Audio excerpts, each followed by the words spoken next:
My name's Steve Sarica and I'm going to teach you how to do Nollie Lipslides.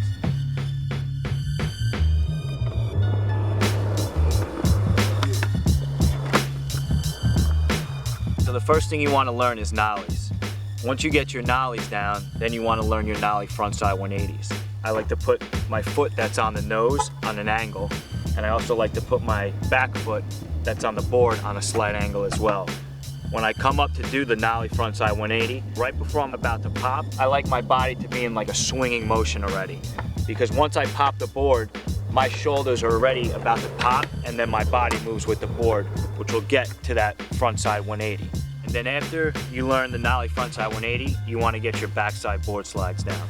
I'd like to test the rail out first because I don't know if the rail has a lot of wax on it, if it's sticky. You know, you could slide back, hit your back, you could stick and go forward. Now you want to put your weight on the board just right, not too forward, not too back, but you know, center of your board so you know if the rail's sticky or not.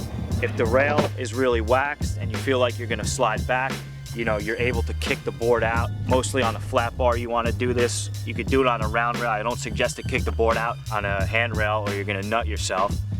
Once you have your nollies, your Nollie front 180s and your back boards down, you're going to go into your Nollie lip slides. My foot placement is on the corner of the board here, and my other foot placement is on an angle right here. I like to roll up onto the rail on a slight bit of an angle, so when I pop the board and I have that 180 motion going, I have some clearance for the board to go over the rail. So what I'm going to do is I'm going to pop the board, go through the 180, land on the rail, and slide. Backside board slide motion. The most important thing is where your balance is at. So what you want to do is get a center of balance. Most important is getting that center of balance when you're doing a backboard slide. Once you have that down, there's going to be two ways of coming out of that. The first way you're going to come out is regular, so emphasize the lean on this foot to push the board coming out this way over the rail. And then the other way to come out, which I like to come out, I feel like it looks better, you want to put the emphasis on the nose, and you're going to push on the nose, which is going to pop the board over 180, and you're going to land switch, and you're going to roll away.